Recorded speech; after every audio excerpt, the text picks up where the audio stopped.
Alejandro Lamagusto y voy a hablar un poco sobre lo que es el ecosistema montañoso. Este ecosistema, conocido como una pampa, está ubicado en el departamento de Amazonas, más físicamente en la provincia de Chachapoyas. Este ecosistema se encuentra a la altitud de 1800 metros sobre el nivel del mar como mínimo y llega como máximo a 2000 metros sobre el nivel del mar. Para hablar un poco más de sobre este ecosistema, se podría decir que su clima es húmedo y templado en ciertas áreas y en ciertas épocas llega a ser seco y semicálido. También podríamos aportar que este ecosistema cuenta con una gran diversidad de fauna y flora, donde la fauna cuenta con 78 especies, mientras que la flora con 137. Hablando un poco más de estos dos, la fauna se divide en avifauna y mamíferos, donde avifauna cuenta con 72 especies, mientras que los mamíferos son solo 6.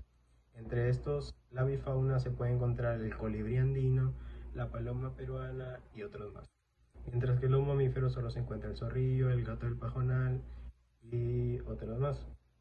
Bueno, para hablar un poco de las 177 especies de flora, se podría decir que están arbustos, cactus, etc.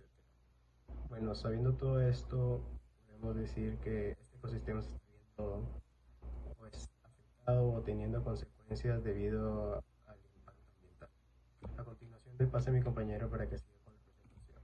Mi nombre es Daniel Alejandro Lamagusto. Hoy vamos a hablar sobre las causas que ocasionan el impacto ambiental en el matorral andino. Encontramos la contaminación del agua, contaminación del suelo y contaminación del aire.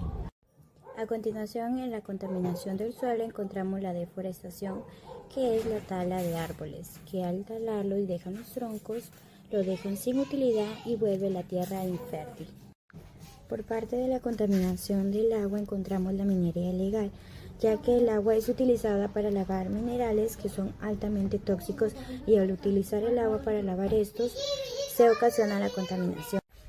También encontramos la contaminación del aire, que en esto encontramos la quema de basura que muchas veces se queman en grandes áreas para poder luego ser utilizadas de distintas formas. Hoy vamos a hablar sobre las causas que ocasionan el impacto ambiental en el matorral andino. Encontramos la contaminación del agua, contaminación del suelo y contaminación del aire. A continuación, Las consecuencias. Hay muchas consecuencias que traen estos tres tipos de contaminación. La contaminación del aire y la contaminación del suelo y la contaminación del agua muchas veces afecta a la fauna y la flora, ya que estos son dos recursos muy vitales e importantes para estas dos. En el caso de la fauna, pues hay animales que se alimentan se nutren del agua para poder sobrevivir, pero si esta agua está contaminada, pues de nada les va a servir, ya que va a estar intoxicados y los pobres animales van a morir. Incluso en el caso de la flora, el agua también al ser tóxica para tener residuos residuales de minerales y otras muchas cosas más, el agua que se llevan las plantas son dañinas para ellas y no les deja vivir.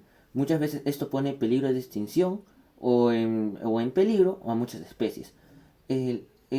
La deforestación, la contaminación del suelo muchas veces destruye la tierra fértil. Esto también por la quema de árboles que muchas veces genera por la naturaleza o incluso por la propia actividad humana. Entonces esto afecta muchas veces a la tierra fértil, que ya no puede ser fértil, también a los cultivos, y esto les hace un desequilibrio en la naturaleza.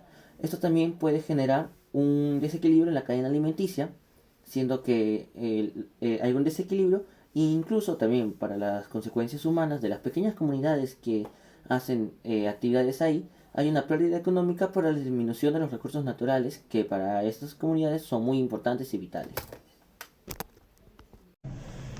¿Por qué es importante proteger el matorral andino? ¿Por qué? Porque el matorral andino no es solo un paisaje o un monte seco como muchas personas lo ven. Es un ecosistema vivo que nos ayuda mucho más de lo que nosotros pensamos. Primero porque es clave para regular el agua, ya que aunque llueva poquito, las plantas del matorral retienen el agua, algo así como una esponjita. Gracias a eso, los ríos y manantiales no se secan y nos sirven y hay agua para tomar, cocinar y regar. También porque nos ayuda a limpiar el aire. ¿Qué quiere decir esto? Que las plantas absorben el dióxido de carbono, el gas, el cual causa el calentamiento global y sueltan un oxígeno más puro, más limpio. Además, que tenemos algunos puntos, el cual es el primero, evita la erosión del suelo. ¿Qué quiere decir esto? Que las raíces de las plantas agarran la tierra y evitan que el viento o la lluvia se los lleven.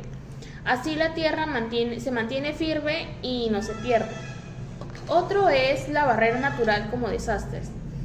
El matorral es muy importante en esto porque nos ayuda a frenar los deslizamientos, avalanchas o inundaciones, porque sus plantas nos sujetan del suelo y absorben parte del agua que hay, disminuyendo así el impacto.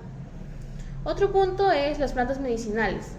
Esto es un punto súper importante porque muchas plantas del matorral tienen propiedades curativas o los cuales nos ayudan a aliviar el dolor o enfermedades. ¿Por qué? Porque son usadas por las comunidades locales para remedios naturales. Otro es un hogar para los animales. ¿Qué quiere decir esto? Que en este ecosistema viven muchos animales que no se encuentran en otros lugares. Incluso algunos están en peligro de extinción y necesitan este hábitat para sobrevivir. Recuerda, cuidar el matorral no es solo cuidar nosotros o nuestra vida, es cuidar nuestro futuro. Muchas gracias.